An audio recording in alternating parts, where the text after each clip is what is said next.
Hello student, my self Abhishek Kumar Gupta. Last lecture में हमने लो pass filter देखा, कांस्टेंट के प्रोटोटाइप लो पास फिल्टर, उसकी डिजाइनिंग कैसे करते हैं हम और उसके पैरामीटर को कैसे हम कैलकुलेट करते हैं। इस लेक्चर में हम देखने जा रहे हैं हाई पास फिल्टर के बारे में। ठीक है, यानी कांस्टेंट के टाइप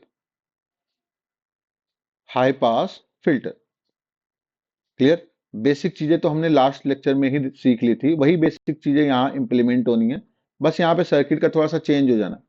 यानी अगर कांस्टेंट के टाइप हाई पास फिल्टर की बात करें तो यहाँ भी टी नेटवर्क बनेगा और पाई नेटवर्क बनेगा, बट यहाँ पे जो टी नेटवर्क बनेगा उसमें सीरीज एलिमेंट क्या हो जाना है, कैपेसिटर हो जाना है, और शंट एलिमेंट हो जाना है इंडक्टर। अगेन वही कॉन्सेप्ट है, ओमेगा टेंडिंग टू जीरो पे क्या होगा, ओमेगा टेंडिंग टू जीरो पे देखोगे तो तुम्हारा क्या होना है, आपका जो कैपेसिटर वो कैसे बिहेव करेगा, ओपन सर्किट की तरह। यानी लो फ्रीक्वेंसी सिग्नल को ये पास ही नहीं होने देगा। लेकिन जब omega tending to infinity put करेंगे तो ये क्या हो जाएगा, short circuit, one by omega क्या हो जाएगा, जीरो। तो ये कैसे बिहेव करेगा, शॉर्ट सर्किट की तरह। तो जब ये शॉर्ट सर्किट की तरह बिहेव करेगा तो सिग्नल को पास करने देगा, यानी हाई फ्रीक्वेंसी सिग्नल को ये पास करने दे रहा है। तो इसका मतलब क्या हो गया, ये हाई पास फिल्टर हो गया। अगेन वही चीजें हैं यहाँ पे। जब मैं इसको दो इक्वल पार्ट में डिवाइड करूंगा तो ये Z1/2 और ये Z1/2 होगी। Z1/2 होने का मतलब क्या हो गया, ये 2C और ये 2C।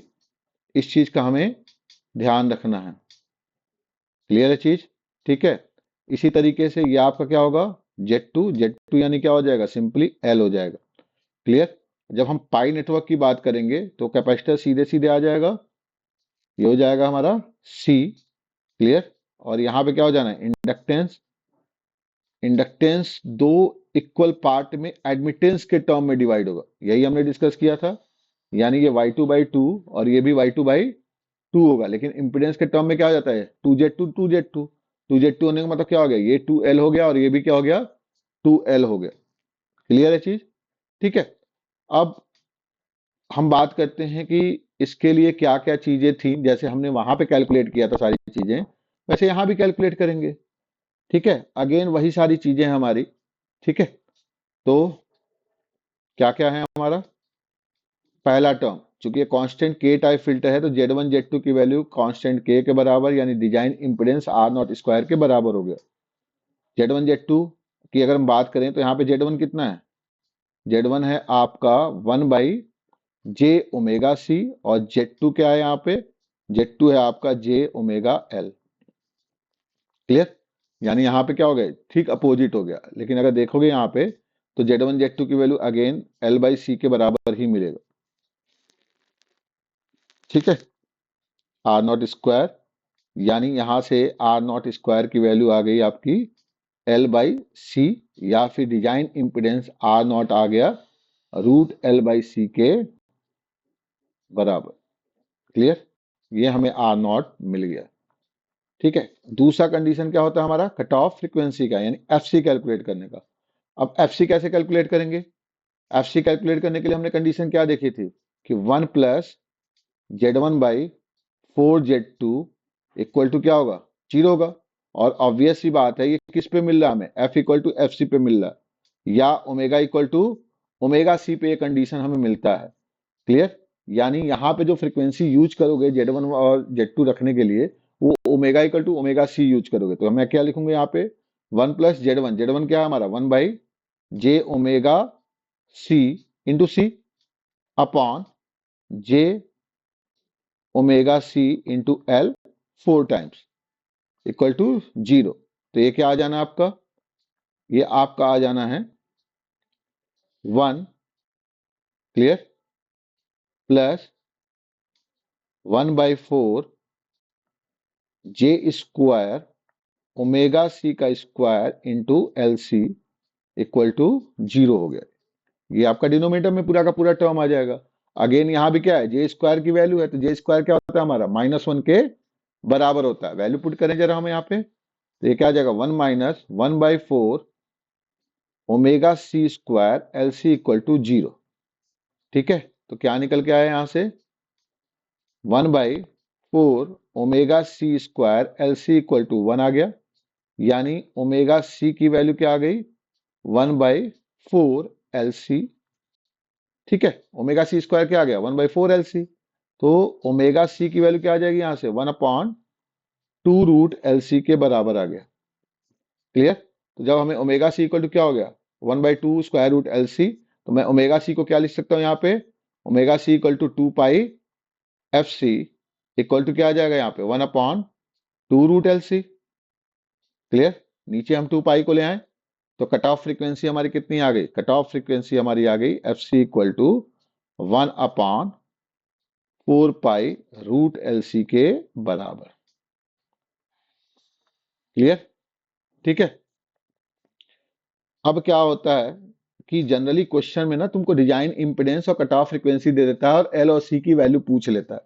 यानी अगर FC and R not given है तो उस कंडीशन में L और C की वैल्यू हम कैसे कैलकुलेट करेंगे, देखो जरा यहाँ पे।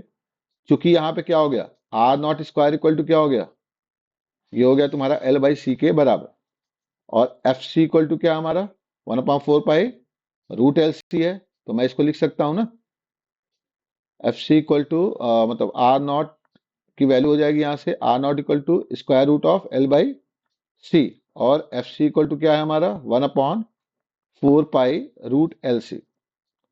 ठीक है। अगर मान लो इक्वेशन नंबर 1 है, इक्वेशन नंबर 2 है, मैंने दोनों को मल्टीप्लाई कर दिया, तो जब दोनों को मल्टीप्लाई करोगे R नॉट FC को मैंने मल्टीप्लाई कर दिया तो यहाँ पे क्या आ जाएगा, square root of L/C into 1/4π√LC।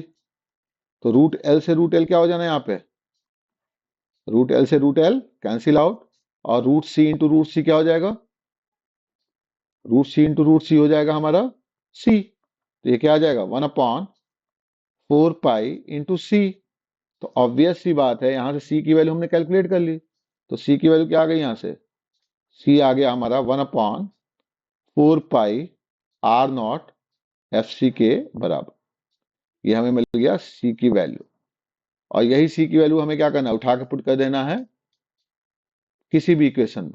जैसे R naught square equal to L/C तो है, तो एल की वैल्यू क्या हो जाएगी यहाँ पे आर नॉट स्क्वायर इंटू सी के बराबर।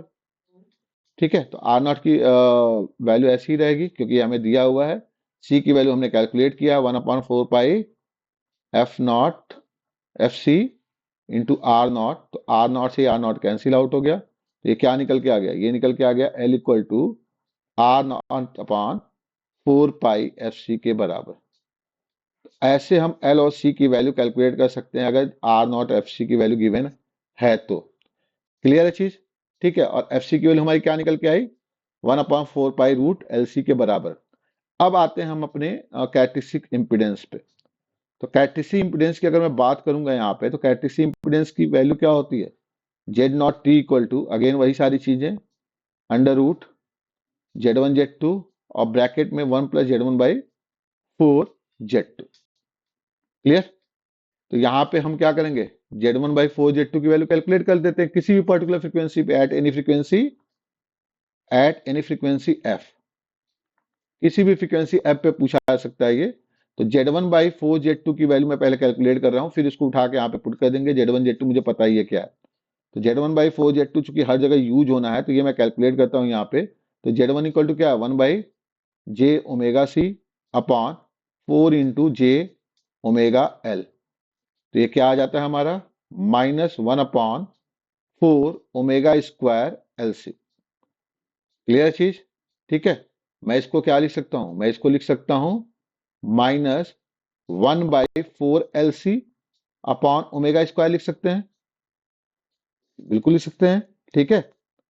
मैंने ऐसा क्यों किया, मैंने ऐसा इसलिए किया क्योंकि मुझे पता है कि ω/C की वैल्यू क्या थी हमारी 1/2√LC के बराबर, यानी ω/C² की वैल्यू क्या थी हमारी 1/4LC के बराबर।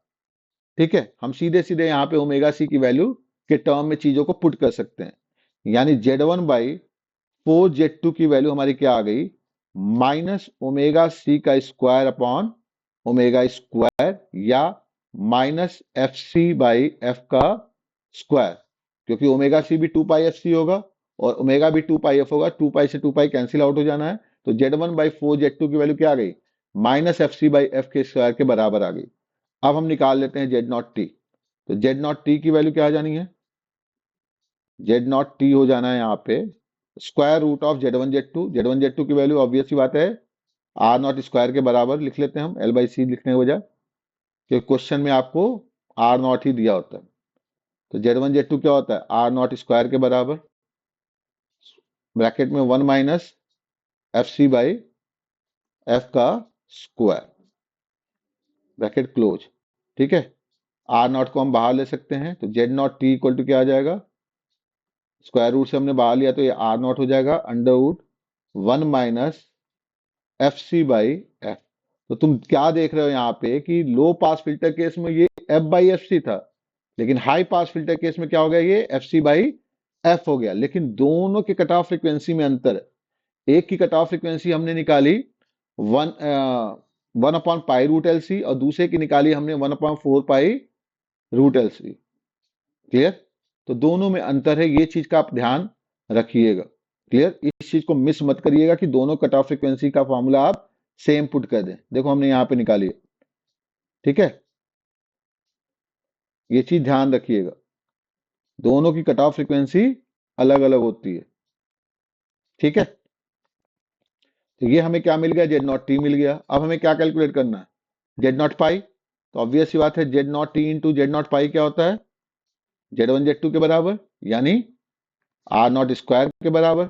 वैल्यू पुट कर देते हैं, तो जेड नॉट पाई यहां से क्या आ जाएगा, जेड नॉट पाई आ जाएगा आपका R naught square upon Z naught T. Z naught T already हमने निकाल चुके हैं, तो जेड नॉट पाई की वैल्यू क्या आ जाएगी, आर नॉट से आर नॉट कैंसिल आउट हो जाएगा, तो R naught upon square root of 1 minus F C by F का स्क्वायर आ जाएगा। ये हमारा आ जाएगा जेड नॉट पाई। क्लियर? तो हमने दोनों कैरेक्टरिस्टिक इंपीडेंस निकाल दिए, पाई नेटवर्क के लिए भी और टी नेटवर्क के लिए भी। क्लियर चीज? अब नेक्स्ट पेज किसका आता है निकालने का, नेक्स्ट है हमारा एटेन्यूएशन कांस्टेंट अल्फा। अल्फा की वैल्यू क्या होती है, 2 cos hyperbolic inverse square root of mod of Z1 by 4Z2। Clear? Value put कर दें तो ये क्या हो जाएगा, 2 cos हाइपरबोलिक इनवर्स, केवल एफ बाई एफ सी की जगह पे क्या आ जाना है, यहाँ पे एफ सी बाई एफ आ जाना, क्योंकि मॉड लेंगे तो निगेटिव साइन हट जाना है। तो एफ सी बाई एफ का स्क्वायर रूट क्या आ जाएगा, एफ सी बाई एफ हो जाएगा। इसी तरीके से बीटा यानी फेज कांस्टेंट की वैल्यू क्या हो जाएगी, ये हो जाएगी आपकी 2 sine inverse square root of mod of Z1 by 4Z2, यानी 2 sine inverse F C by F. Clear? ठीक है, इसकी यूनिट नेपर और इसकी यूनिट रेडियन, बस इस चीज का हमें ध्यान रखना है। क्लियर? तो इस तरीके से हम हाई पास फिल्टर के प्रॉब्लम को भी सॉल्व इजीली कर सकते हैं। क्लियर चीज? तो देखते हैं इसका क्वेश्चन। ये हमने क्वेश्चन लिया, डाटा क्या दिया हुआ है, डाटा दिया हुआ है टी और पाई नेटवर्क हमें डिजाइन करना है कांस्टेंट के हाई पास फिल्टर के लिए। फ्रीक्वेंसी दी गई है, अगेन यहाँ पे